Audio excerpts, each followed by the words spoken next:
And we are live. Hi, everybody. Welcome to the live Ask Me Anything. I'm MG Herron, and I'm joined today by my lovely wife, Shelly, who has graciously agreed to help read some questions. And I don't know whether I conned or begged her into it, but here she is. Um, so, if you guys have any questions and you're watching now, feel free to post them in the YouTube chat. People submitted questions ahead of time. So we've got about 30 questions on our list here. And so if there are no questions in the chat, we'll go back to the list and back and forth. So if you have anything you want to ask, just pop it in the chat and we'll get to it. I see Kim already has one question in there, but we're going to start with a fun, light question. The most important question: why do you hate mushrooms and tomatoes? Well, I should just say because they're gross, but that's not a fair answer. So for mushrooms, for me, it's that they're slimy. It's a texture thing. I don't really like the slimy, like rubbery flavor of them. If they're small enough, cut up and smothered in barbecue sauce, it's easy because then you don't really notice. But most of the time, they're just not for me. Tomatoes, I don't know. I mean, if they're like cooked down and flavored on pizza sauce, they're pretty good. But like raw tomatoes, I can just never. No, I'm never gonna like them. It's just like it's a piece of my life now. So you like them if it's pizza? Is what Yeah, I'm getting from that's that. exactly right. Exactly right. If there's big chunks of tomatoes or mushrooms, I always pick them out of my food, and then you usually eat them. That's fair. I can move on to a question that we got through the chat. How did you come up with the idea behind the Hedgebot, which seems to be a fan favorite? Yeah, I every time that people reach out to me via email about this new book about spare parts or Starfighter Down or the new series, their favorite character is always Hedgebot. It's not that the other characters aren't beloved, but that character is just a fan favorite. So a Hedgebot, if you haven't read the books yet, is a little hedgehog-shaped robot, and his job as a bot is to be a danger detector. And so I introduced him in spare parts when Elia was a boy because he was in danger. And it seemed like the perfect little companion for him. He could have a friend and companion who could protect him. And the backstory to Hedgebot is that he was used, or bots like Hedgebot were used on the colonization of new worlds for scientists to, test the atmosphere. So Hedgebot has capabilities to like test the air and make sure it's safe for people and to warn others of danger, especially the krill. So he plays a key role in Starfighter Down. But I think, I was thinking about it, and how I came up with him was who would be the perfect companion for Elia. And he stuck with him. I wrote spare parts first, but Hedgebot's going to be in the whole series. So obviously he's a favorite of mine as well. Mhm. Now, more on the writing logistics side of things, how many words do you average per day? And do you write each day? Do you take breaks? What does that look like? So I try to write in the mornings. I get up as early as possible, which isn't that early. Usually like 7 o'clock, walk the dog and sit down to write. And that's kind of my like routine. It keeps things steady. It makes it a habit. So it's easy for me to sit down. How many words I average each day it kind of varies. But for me, I like to set a target of about 1,000 words. It seems pretty manageable. I can get it done if I focus in an hour or two. And sometimes less if I'm lucky and the words are just flowing. But I like to write about 1,000 words a day. If I have the whole day, though, like a Saturday, we don't have anything going on and all I'm doing is writing, then I might try to write 2,000 words. I think the most I've ever done in a day is about 5,000 or 6,000, and the fewest is like 0, like where you sit down and you stare at the screen for 3 or 4 hours and you don't come up with anything. But those are pretty rare now. They were more common when I started. Now 1,000 words seems manageable. It seems easy. And the way I like to think about writing books, because they're such big monolithic things, is just one piece at a time, one sentence at a time, one page, one chapter. 1,000 words is pretty manageable. And if you do that for 90 days in a row, you have Starfighter Down. So that's what I did. Cameron asked, how do you pronounce the characters' names? Do you want to go through some of the main ones?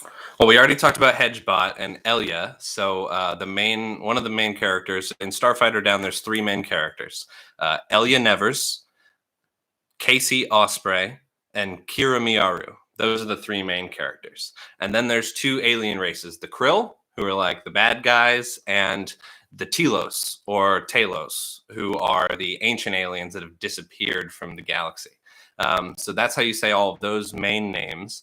I try to pick names that are pronounceable, both for like the narrators, but also for people who are reading, so that there isn't as much confusion. But I tend to like the hard K names, like Casey and Kira, which maybe I could have done better. But yeah, so that's how you pronounce the main characters' names. And Kira Miyaru is of Asian descent. Casey is like European, maybe English, and Elia Nevers is like Middle Eastern or Israeli. His name Elia is from it's a Hebrew name, so Hebrew unisex name. Okay. Now, in the same vein, Kathy is wondering, how do you determine the names for the characters in your book, or the names of the places? And do you get inspiration from your experiences or any places that you've lived?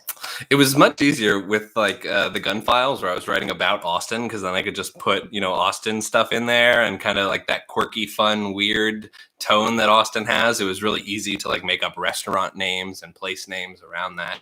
But for the characters in the space opera, it was a bit harder. I kind of want them to sound like futuristic. And so there are certainly, like, I decided to name all of the starfighter planes after swords. So all of the like small craft are named after swords. So like a saber, and the old model is called a scimitar. And then the larger ships, like the destroyer, is called the Paladin of Abness. And so the Paladin is what they call, the larger ships are named after like knights. And so I've only had, Paladin so far, but the idea is like any kind of knight would be the larger ship. So that's how I come up with those ones. The planet names, I mean, sometimes it's just like whatever comes out. Other times I'll look at like, baby name websites.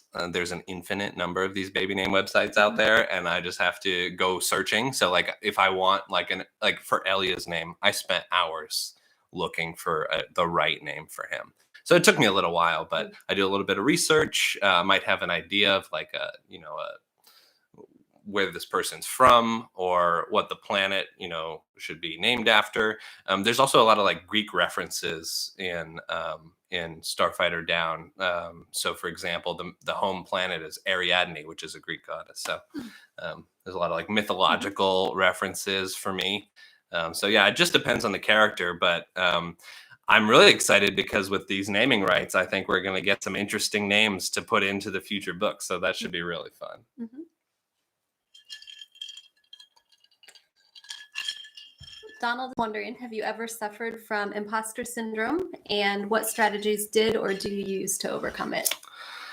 That's a great question, Donald. I still suffer from imposter syndrome. I think a lot of people do. And for me, it's just something that's there. But over time, I think the best advice I have for creatives is to recognize that imposter syndrome, or what you're labeling as imposter syndrome, it's this voice in your head that goes like, oh, you're not good enough, or you can't do this, or, how do you know people will like it? That's like the voice of imposter syndrome. And over time, I've learned occasionally to recognize that as what I call critical voice. It's like that negative voice. It's the voice, if you've ever read Stephen Pressfield's War of Art, he calls it resistance with a capital R. It's that natural force like gravity that resists any creative effort to build something or make the world better. It's that natural resistance. And if you just label it as that natural resistance, then it becomes much easier to ignore, like soldiers aren't awarded medals of bravery and courage and valor in battle because they're not afraid. Of course they're afraid. It's because they do something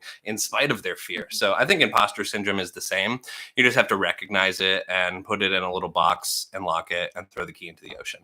And that's really the best way to handle it. But yeah, it's tough. It's tough, I think it still plagues me. I worried incessantly when I was planning the Kickstarter campaign. Like, oh, what if nobody likes it? What if my funding goal is too high? Is this going to be scary? I'm sure you remember we had some conversations about that. I was really nervous, but at the end of the day, you just have to take action. The antidote to fear is action. For writing or marketing or launching anything. So that's the answer for me. It's always there, but you just learn to deal with it. And there's certain strategies you can use to do that. So hope that's helpful. Johan is wondering, how do you motivate yourself to continue when you get stuck at some point in your writing process? That's a great question too. I've started a lot of things and gotten stuck and not been able to finish them. But then I realized that it doesn't necessarily matter how I feel about what I'm writing at the time. Um, Sometimes you just have to like sit down and push through it. Sometimes that's not the best thing to do. It could cause, other creative blocks. But no matter how I'm feeling, it doesn't necessarily correlate to the quality of the writing. So let's say you feel really stuck and you're really struggling with a scene and you don't know what they say. And so you just like put in some fillers. You can, come back and fill that stuff in later. You can put comments for yourself to go back over it. You can skip ahead. This is the amazing thing about writing that I think I didn't realize when I started, and I think a lot of people don't realize this, is that you can write out of order. If you get stuck, one good strategy, and this is just one, but one good strategy is to skip ahead to the next part that seems interesting. So, when you're writing, you don't have to write in a linear order. You can just jump ahead and write the next part, or you can write the ending first, or you could, write the ending first and the beginning last. It doesn't matter what order you write in. And so if you're stuck, I would encourage you to just remember that writers are unstuck in time. We can time travel through the stories. And so you can write any part that you want. And so you never have to be stuck. Other strategies could be like, you know, writing something different, take a break. Maybe your brain just needs a break. Go for a walk. I like dictating ideas into my phone.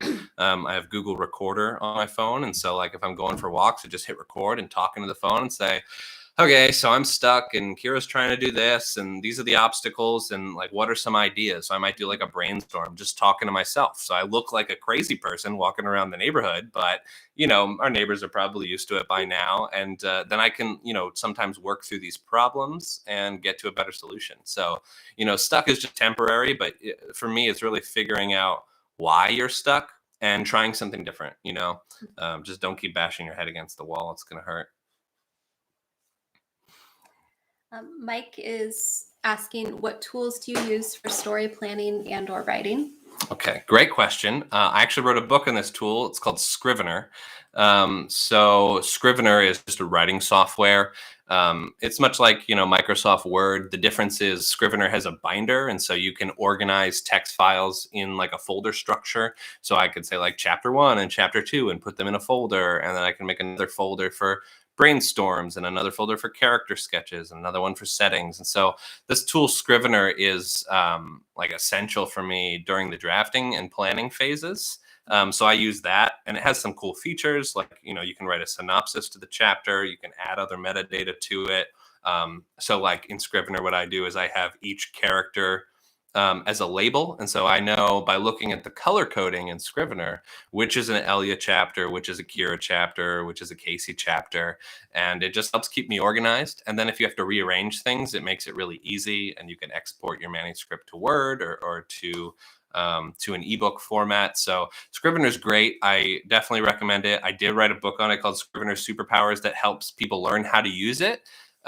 Scrivener's updated a little bit since then. Software changes. Software is never static. They're always making updates. But for me, it's Scrivener. And then I use a couple other tools for editing. So most of my editors just use Microsoft Word. So I'll use Word with them. And then for Starfighter Down, we did a beta read in Google Docs. And that was great because it allowed 5 different people to be in one document, leaving comments and making suggested changes to the manuscript. And that was just a really eye-opening and incredible process. So for me, it's, what's the right tool for the job? And when I'm writing rough drafts by myself, then Scrivener is the tool for the job.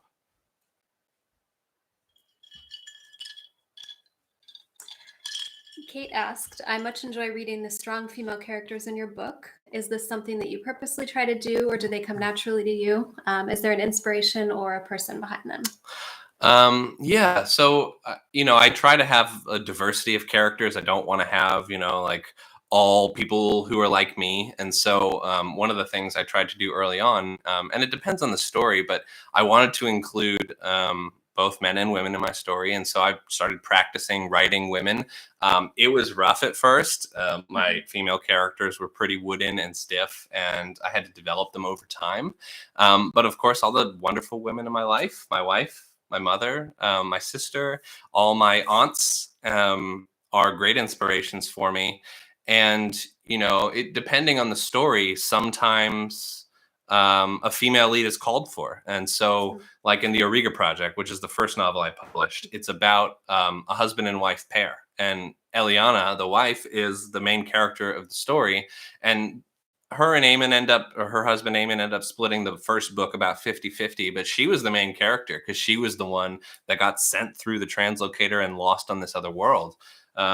So I mean, it's something that I really care about. I admire strong women. I've had a lot of, strong female leads in my life, like my bosses, my managers, great people that I admire, artists. So I just try to draw from all of them and just try to make the women characters as realistic as possible and as honest as possible. And sometimes that's hard. Like there are certain things, especially as a male writer, that are hard for me to get a perspective on. But that's why, I use the women in my life to ask them questions and just try to make sure that I'm treating these characters as human beings, as people.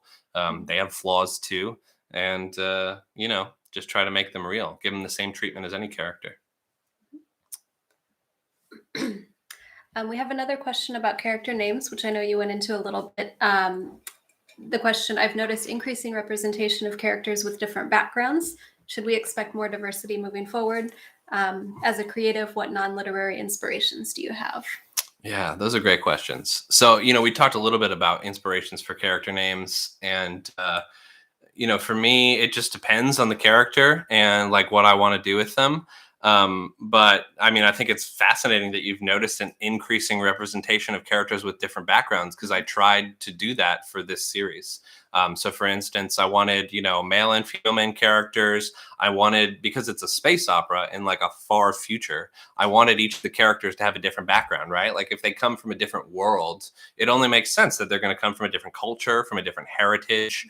And in like a, far future, like galactic empire sort of thing, it kind of makes sense to me that, different colonies would be from different heritages or different, maybe countries, how we would think about it. It's hard because I don't want to use that concept countries in the future, but like maybe, one character comes from a colony where it's a bunch of like a Middle Eastern culture, and another character comes from a colony with an Asian culture, and these characters coming together in the same room trying to solve the same problems, they all bring different perspectives, and that can be really, really helpful.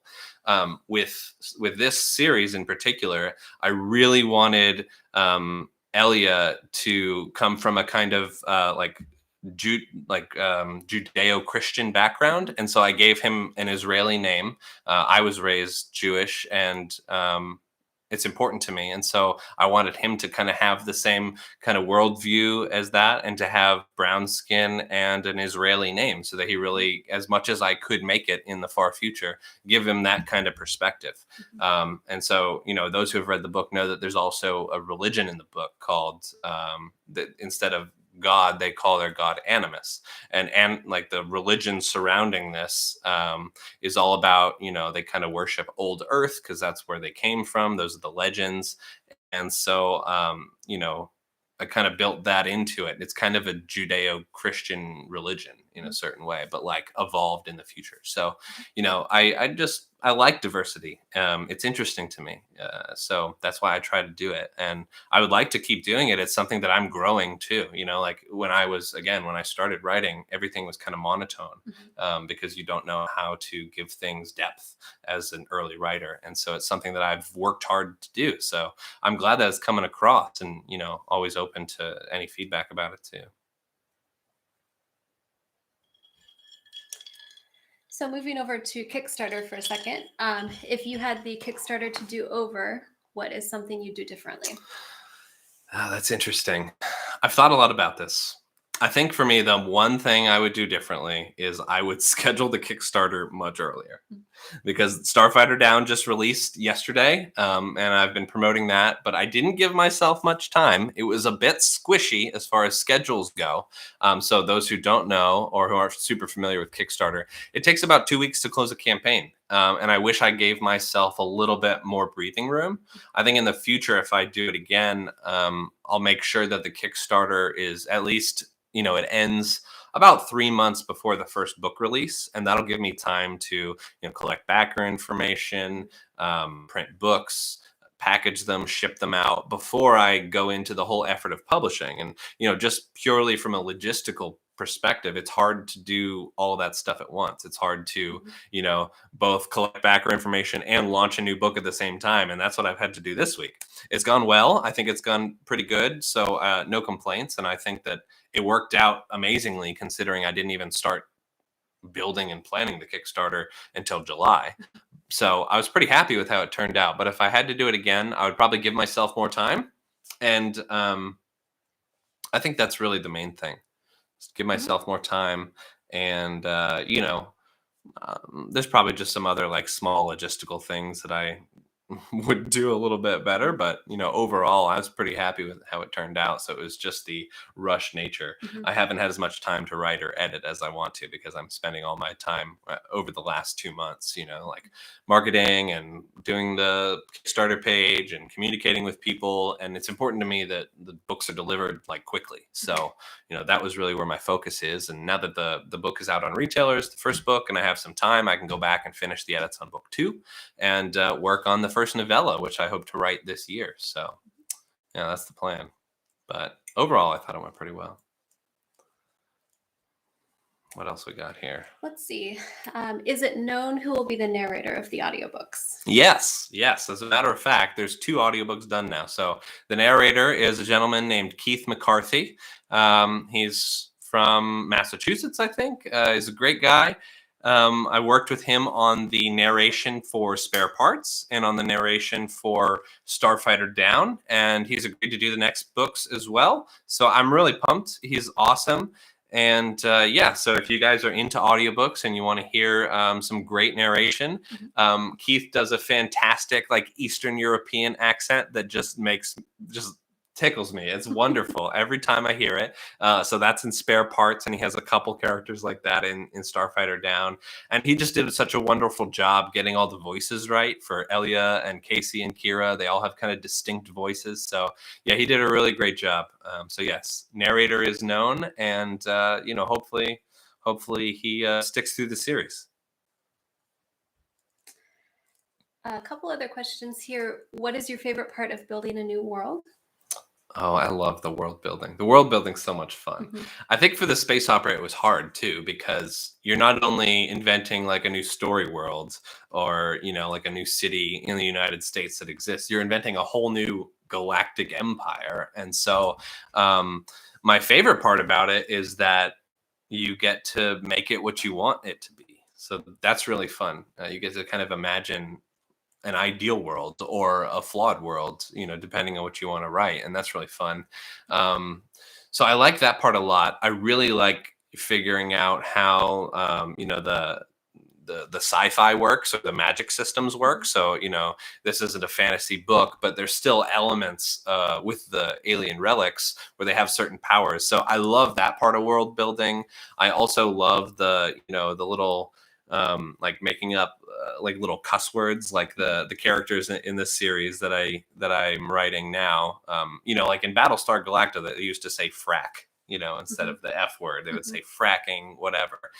That's a little cheesy for me, but I wanted there to be like, in universe language that people could relate to.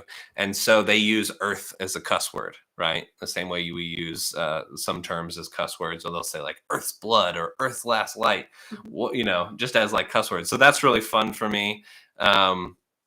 The other part of world building that I like is all of the cultures. So I think, if I were to ever like redo my career, I might be like an anthropologist, because I love human cultures. And so in the Translocator trilogy, my favorite part of world building was imagining what an ancient Mayan tribe would look like if it didn't change from ancient times until today? Like, what would that be like? What would they eat? What would their daily routine be like? What would they do to entertain themselves? So that's really fascinating for me. And also, of course, the aliens. You got to mention the aliens. Yep. Those are so much fun.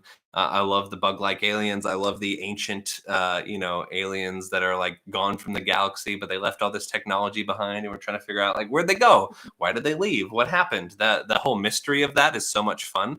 And the truth is that I don't even know where it's going when I start. So just discovering that as I write is super fun. I learn it as you learn it. I really like this question. So if you could spend the day with one of your characters, who would it be?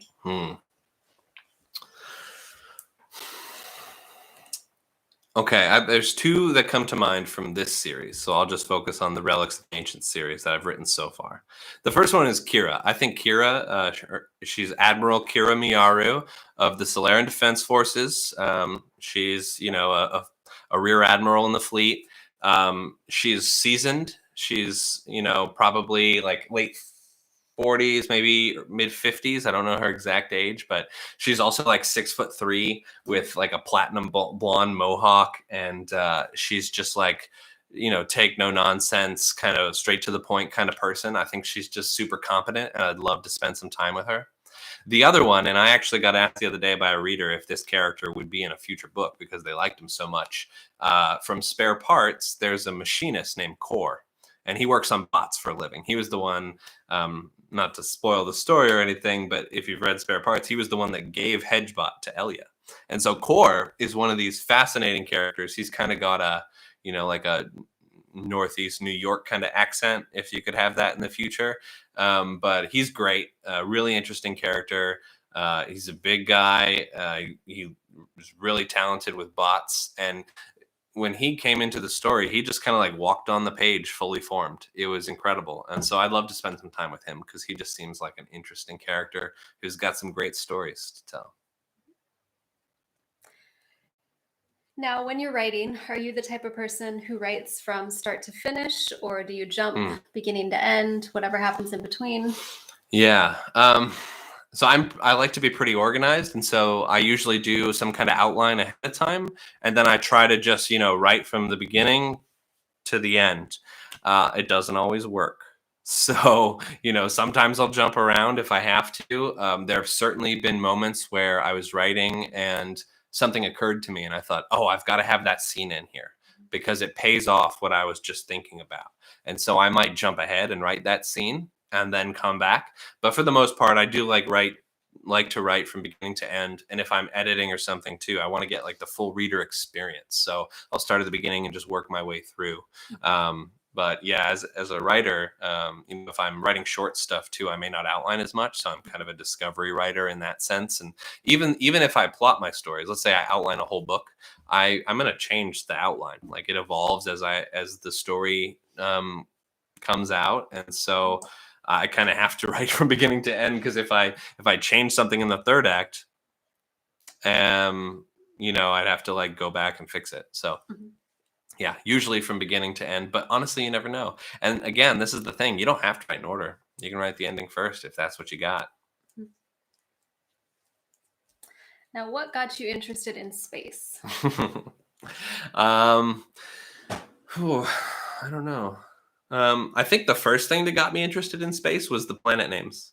So like, how when you're a kid and you learn that acronym, or it's like the moniker for like the planet names, like, my mother made I don't remember what it is. I'm looking at Shelly like she's gonna know what it is. But what I realized was that the planets were named after Greek gods. So like Mars is the Roman god of war.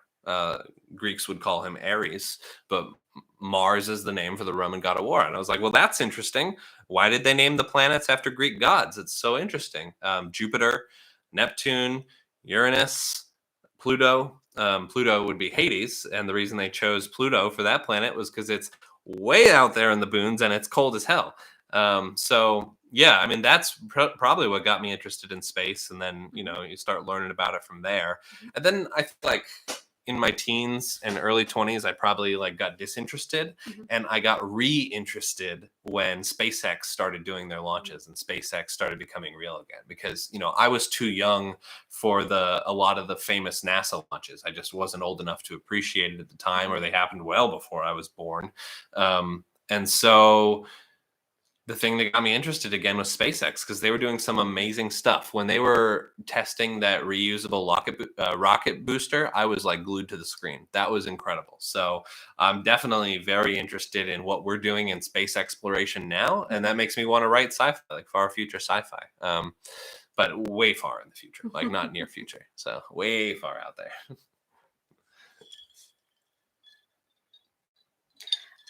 How long have you dreamt of being an author? Is this something that you've always wanted to do, or something that you decided later in life? That's a good question. So I didn't start writing fiction until like late high school. I wrote like some stuff in like 7th grade, and my English teacher told me, "Oh, you're a pretty good writer. You should think about doing this." And I was like, "What?" Nobody ever told me I was a good writer. So that was interesting for me to discover when I was about 12 or 13.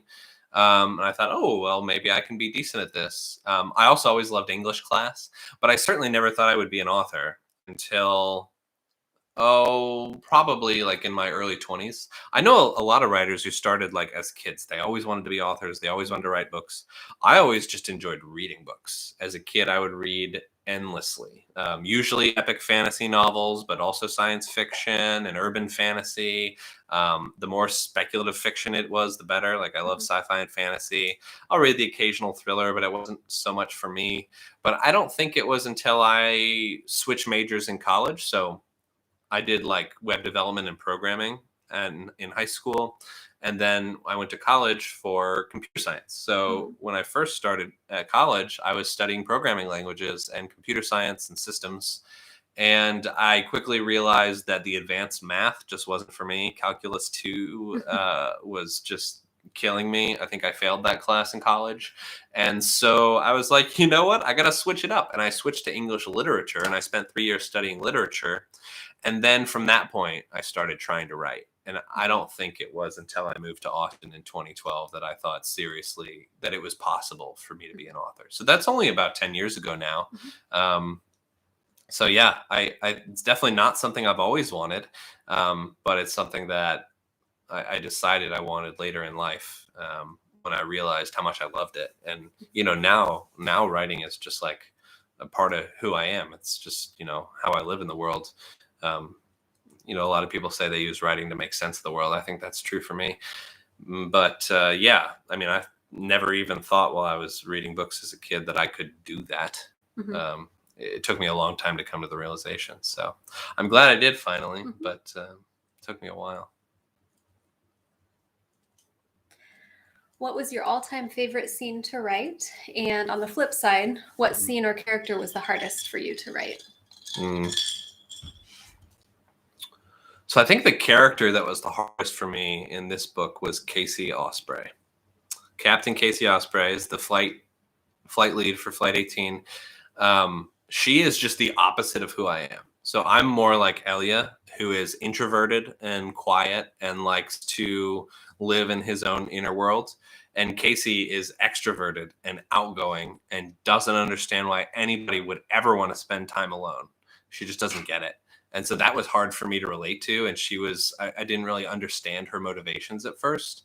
And it was only when I realized that her and Elia were opposites in that sense that I kind of figured her out. So she was really hard to write. What was the other part of the question? What was your all-time favorite scene to write? Favorite scene. Yeah. So that's a great one too.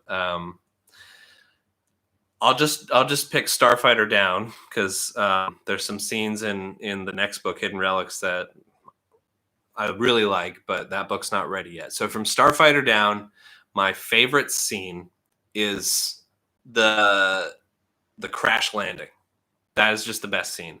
That and then the climax. But the crash landing where Elia gets shot down and he gets knocked unconscious due to the G-forces as he's entering the planet's atmosphere. He wakes up in the sky as he's plummeting to the Earth, and he has to, you know, correct and adjust out of the spin and then land a plane with no engines. And then when he comes out of the plane, he gets attacked by the krill. Like, that scene is just like my favorite. And in fact, I think I came up with the idea for this series in 2018. This wasn't part of the question, but I came up with the idea for the series in 2018. And it was that scene that led to this whole series. So when I came up with the idea for the book, it was starfighter pilot crash lands on a colony during an alien invasion.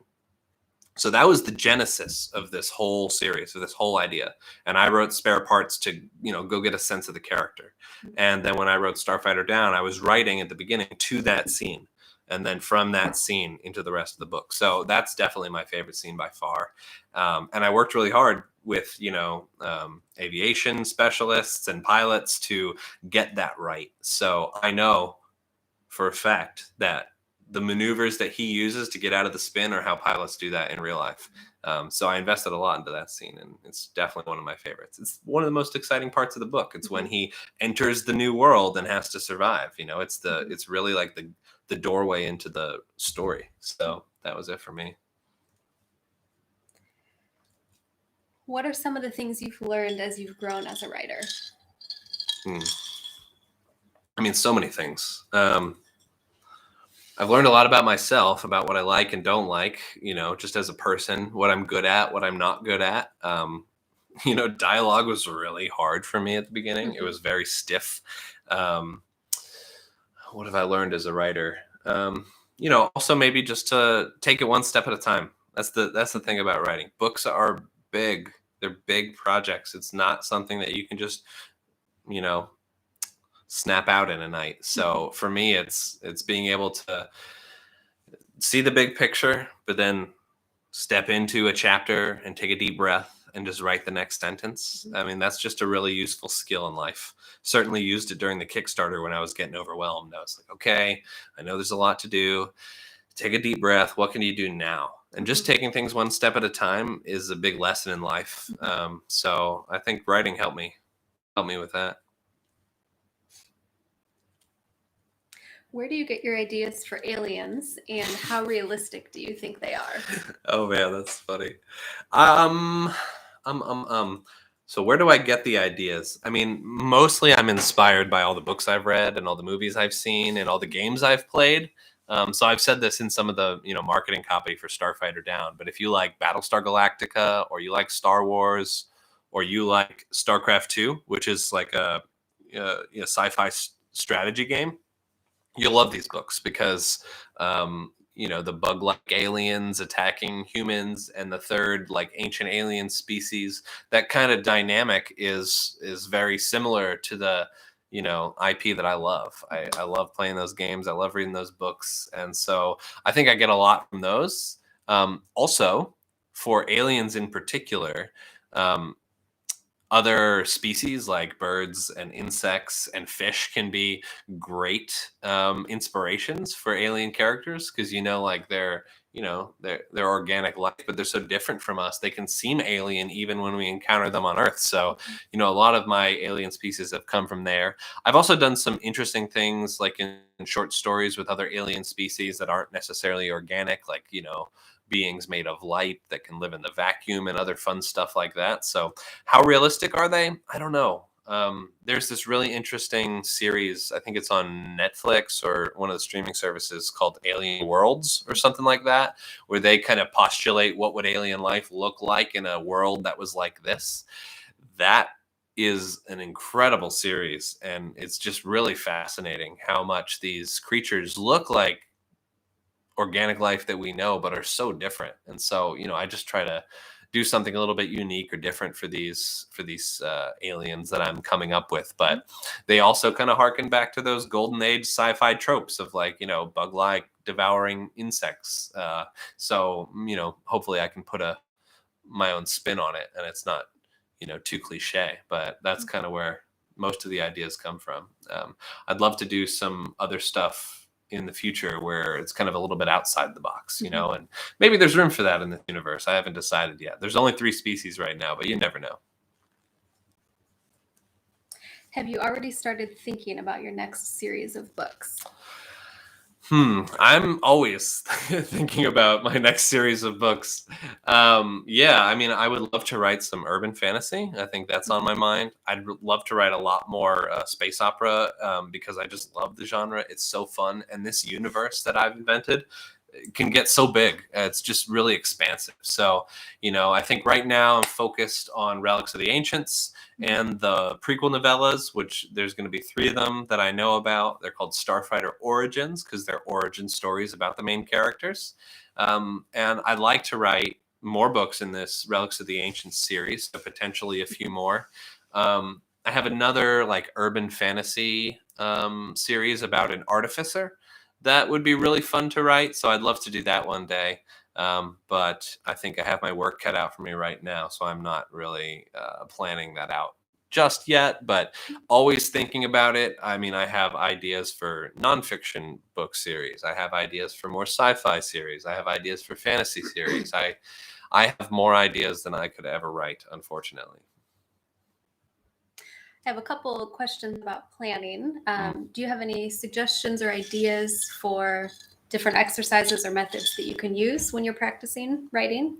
Of course, there are always the generic prompts, but this person is asking if you have any more specific suggestions for that. Yeah. I think the thing that I had a breakthrough when I was just trying to write fiction for the first time, which is that the basic building blocks of a story are not the story, right? The story is the whole thing, but a story is made up of scenes. And so you can think about the basic building block of a story as the scene.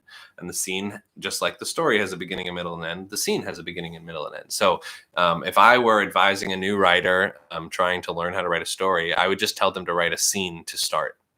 So that's one thing. I did use writing prompts early on to kind of get the ideas flowing. So I think those are great too.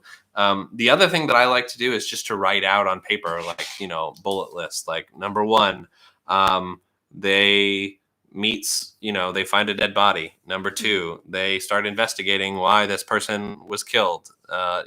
Just write out what you think the story is, what's going to happen in the story, kind of outline it in bullet form. And this doesn't have to be long and complex. You don't need to write thousands of words on your outline. Just like this happens, and then this happens, and then this happens, and then this happens. And that way, at least you kind of know where you're headed. And so that's a really good exercise to then write to that. The other thing is just to pick a conflict. So if you don't know what to write about, pick a conflict that's interesting to you, like best friends arguing over a guy, or mother and son disagree and she kicks him out of the house, or whatever the conflict is that you're interested in writing about. Could be sci-fi or fantasy, like young magician finds out that his magic is broken. Like it could be anything, but pick a conflict, because stories are about conflict. It's about conflict and how it gets resolved. And so if there's no conflict, like, Mary and Joan have tea together and they have a very nice conversation and they go home.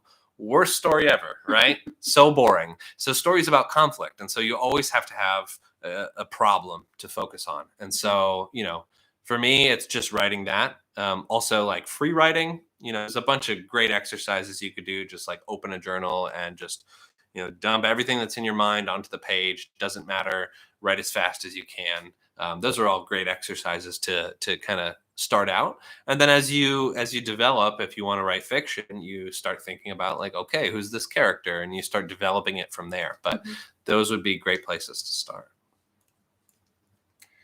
When coming up with an idea for a story, how far ahead do you plan? Is it a one book at a time, a general story arc? You just wing it? Well, the shorter the story is, the more I'm likely to wing it. So for like the prequel novellas, I'll probably have a general idea of what I want to happen. Like I know the next novella is about Casey. So it's got to be Casey. It's got to be, 10 years before Starfighter Down, because I want them all to be the same like time period. So she's like a teenager in the academy, in the Fleet Academy, kind of learning the ropes about how to be an officer in the Fleet Academy as a teenager. And, like, what's the conflict? What's the story? And so I'll just kind of start there and see what happens. With Relics of the Ancients, I tried to plan out like a 3-book arc. if I could write 3 books and, book 1 is satisfying and book 2 is satisfying and book 3 is satisfying, but then there's a larger story arc that's good. So I kind of plan them in threes, but I'll be honest, I mean, they change so much as I'm writing. And that's okay. That it's hard to plan ahead. So like I still don't quite know what's going to happen in book 3 because I just haven't written it yet. But I know there's going to be relics. I know there's going to be aliens. I know there's going to be some, starfighter flying action. But I don't really know what it's going to be about. So I haven't planned that far ahead. But the more I do this, the better I get at setting the stage, and so I'm not so worried about it. And when I wrote some of my first books, I had no clue. I mean, I was just like, if I could just finish this one book, that would be enough. And so, yeah, that's evolved over time where I'm now thinking bigger. I'm thinking, okay, 3-book arc here, prequel trilogy, 3-book arc to follow. Like I'm thinking bigger than that. And what other stuff could we tie into this universe? So, but I've matured as a writer, and that took a lot of time to figure out how to get that foundation right. I think some of my earlier books, the foundation's just not as strong. It's hard to build on those sorts of stories. So I've definitely developed in that way. Can you talk a little bit about your marketing strategy outside of Kickstarter? Sure. I mean, the essential pieces of my marketing strategy are, writing and releasing new books. The best marketing tactic for your new book or for your old books is the next book. And I really believe in that. So I try to write as fast as I can. I'm not a super fast writer. I'm not the kind of person that's writing like, a book a month or anything like that. But that's one thing that's super important, is to build a large back catalog of books. Like I want to have lots of books, so that there's always something to market. Beyond that, I mean, my email list, I'd love if anybody who's watching this, like, go join the email list. That's the first place you'll hear from me about new books, special offers, new stuff I'm doing, what I'm working on. That's a big part of it. So I'd say the email list is really the cornerstone. I've got my website and my social media presence, but, whether it's just how I do social media or social media in general, I don't find it to be super effective for selling books. It's just the truth for me. So the email list is the thing, and I'm really going to focus on growing that this next year. So email list, and then when it comes to actually selling books, I do some advertising like Facebook ads and Amazon ads and stuff like that. So, that's kind of my overall approach to marketing. I'm not sure, if there's going to be something else in the future. I certainly do think, though, that Kickstarter is a huge opportunity when it comes to marketing. I mean, the cool thing about Kickstarter is, like, yeah, it helped me sell books, and that was great. I mean, I wanted to sell books, so that for that purpose, Kickstarter is wonderful. But the cool thing about it is that page stays there forever, and it gives me an opportunity to create other, like, merchandise around the books. Gives me a reason to do the novellas. It gives me a reason to do hardback books. And the page stays there forever. And I can, when you go to the Kickstarter page now, there's a button that says read now, and it goes to the Starfighter Down book. So that's a great piece of marketing. And so I'd love to do some more Kickstarters in the future, although I definitely want to, like, fulfill this one before I open that new can of worms. But really it's, writing more books, growing my audience. And that's pretty much it. It's just about volume at this point. Can I get the audience to be big enough that people are buying my books regularly by themselves? Can I launch a book so successfully that it just takes on a life of its own and I don't have to be constantly promoting it? Can I, come up with some kind of like evergreen marketing or advertising strategy where, books are always getting in front of new people? Reaching new readers is a really tough thing for indie authors and just authors in general in this market. Anybody can publish a book now. The hardest part is being discovered, getting visible, reaching people. So anything I can do to reach people. And I think the email list is really like the best way to reach people directly. And that way, when Facebook's down, like it was the other day, you don't have to worry about it because you have their email. So that's great. And I'd much rather creators email me. So that's, my personal preference too. So I really do well with email. Social media, I'm kind of iffy on. I also do have my Facebook group for fans and readers. So you can always find that. It's linked to my Facebook page. So it's called Herron's Heroes. So just look for that, and or email me and ask me for a link. I can definitely add you. I like to have some, readers in there to give me feedback on some new stuff I'm working on. So those are the cornerstones of my marketing strategy. And Kickstarter's a new thing, so you never know what the next year will bring.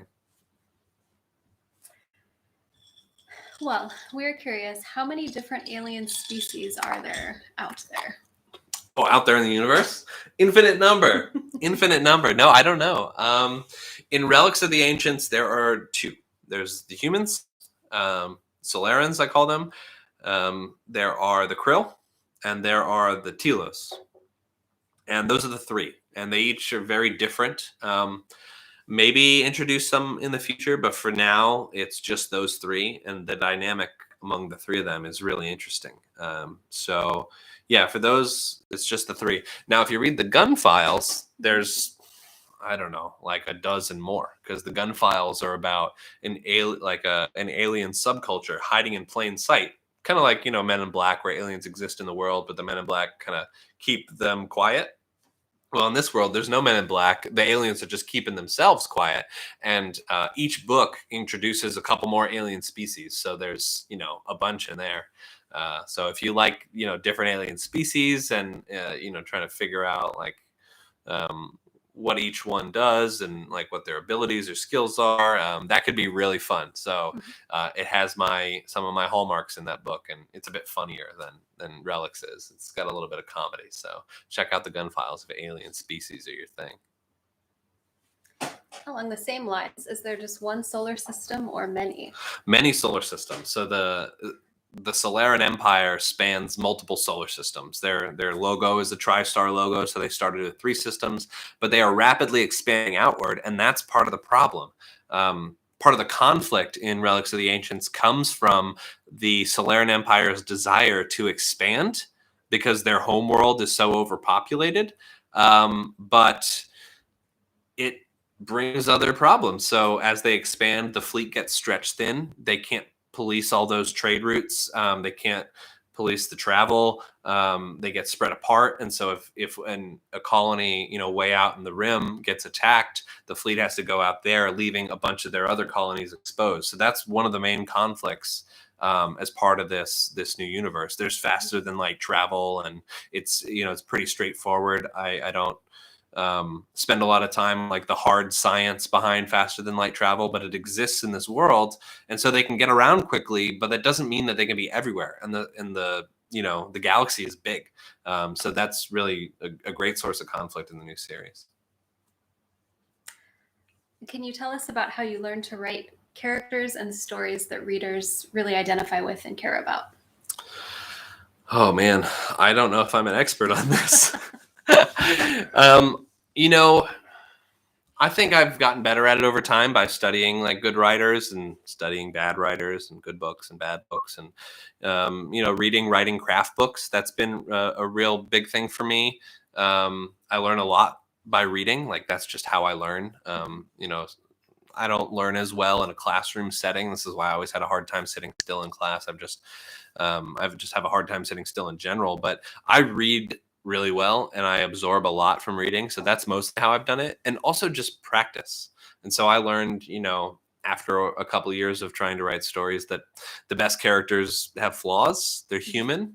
The best characters have clear motivations, and the best characters have depth. And it's hard trying to figure out how to give them that depth, but hopefully I've done a better job of it over time. But yeah, I feel like it's this goal that you never really attain. I could write my whole life and still feel like I have something to learn about writing characters. And part of writing characters is learning about human psychology too. So I think I've just learned a lot about people.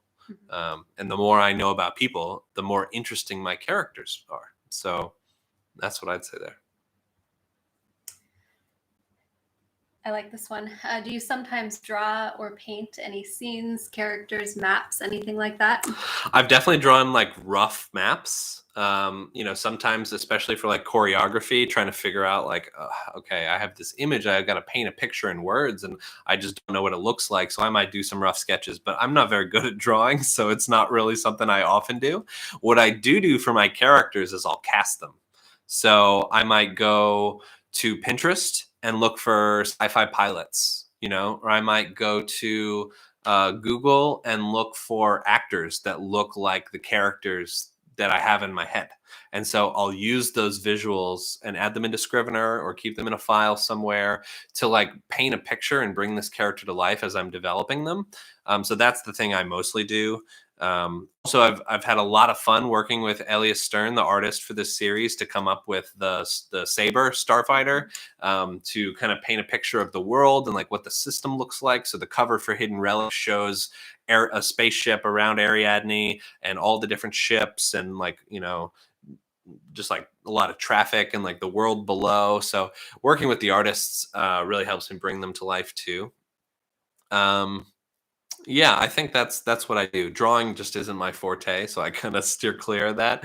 But I write character sketches. I pull photos for inspiration, and then I just describe them in detail to myself before I put them in the story, so that I can get them all straight in my head.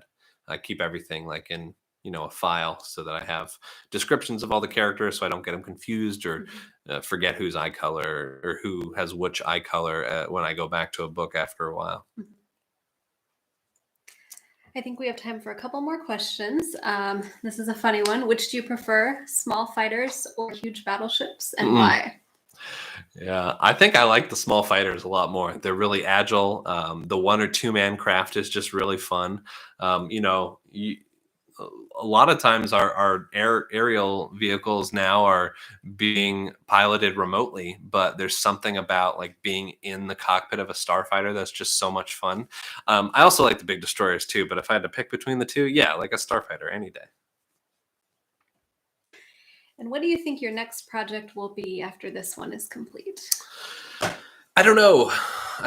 I could tell you my next book is going to be Rogue Swarm, the 3rd book in the series. I also want to go write the novellas. So I have Hidden Relics to finish. I have a whole novel to write, Rogue Swarm. I've got 2 novellas to write. And then, we'll see. Like I said before, I think that there's probably more books in this universe. If people like it, I could definitely write, books 4, 5, and 6. So maybe that's the next project, or maybe it'll be something different. We'll see. I'm just taking it one day at a time. I'd also like to go back and add to the Gun Files at some point too. So there's 3 books in that series, and I think that there's room for a 4th, maybe a 5th. So I'd like to hop back over there at some point, but right now focusing just on the space opera. And I think one at a time is enough for me right now. Any other questions? Yeah, I think we have a couple more. So my biggest issue with creative endeavors has always been actually getting the thoughts and images out of my head and into a more physical form. Have you ever faced any challenges like this? Do you have advice or helpful suggestions? Yeah, that's a good question. And yeah, the question also says maybe it's a form of perfectionism. And I definitely battle that. I'm a perfectionist at heart. I want everything to be perfect. If I'm doing work for clients or, like polishing or editing a manuscript, I want it to be like polished. But, letting go of that is a hard thing, but it's a good thing to do for your health and for your mental well-being. A book is never perfect. It's just good enough to let it go. And eventually you have to let it go. We use this term in creative services and agency marketing world sometimes, like you can only be, even if you polish a turd, it's still a turd, right? You can only polish a turd so much. So sometimes it's better to move on. But in terms of like suggestions for getting something out of your head and onto paper, I'd go back to something I said earlier, which is one step at a time. You don't write a book all at once. You write a book one sentence at a time. So rather than trying to focus on getting perfect image in your head onto paper, which by the way, I've never had a picture in my head that survived the trip out. Something always changes. Something always is not quite right. I mean, there's just no way that I could meet this impossible standard, this impossible golden standard I have in my head, in my imagination. Some things turn out better than others, but for me, it's just taking a deep breath, parsing it down to a manageable chunk. Like, what's the smallest manageable chunk you can write? Right? Can I write one sentence? Can I write a paragraph? Can I write a scene? And just focus on that, and focus on what comes next, and then what comes next. And you can take a step back and look and assess. And if it's not good enough, you can add or edit. I mean, this is the great thing about writing, is you don't have to get it right on the first time. I never get it right on the first time. I mean, I go through things several times. For me, that's the process. But yeah, just pare it down. Pare it down. If you're overwhelmed by it, it's you're setting yourself up for something that's too big, too big. So if you pare it down, you have a smaller chunk. Just write the first sentence, or draw the first figure, whatever it is, the first shape. Any other questions on the sheet here? I have one question about Scrivener. What are your Scrivener settings when you start a new project or document? Yeah, I know everybody has different settings for Scrivener and in Word too, but I like page view where like it's actually broken up in the editor in Word or in Scrivener into pages, so I could see like how many pages I'm writing. I also write in Cambria 16-point font, double space, and white background, black text, just very plain, looks almost like a typewriter. I don't want any distractions. So for me, the more plain it is and the less distractions there are, the better it's going to be, because then you can just focus on the story and not get distracted with like colors and little things like that. It just doesn't matter that much, but I do want it to look as much like a book as possible. So I like the page view where you're like writing and filling up a page. That's pretty satisfying too. I think that was about perfect timing. Okay. All right. If there's any other questions, feel free to post them in the chat. If not, thank you so much for joining us. It was really fun. And thanks everybody who submitted the questions ahead of time. Really appreciate that. It made this go really smooth. And thank you again for backing the Kickstarter. It's so wonderful to have you here. I hope you guys love the book. And until next time.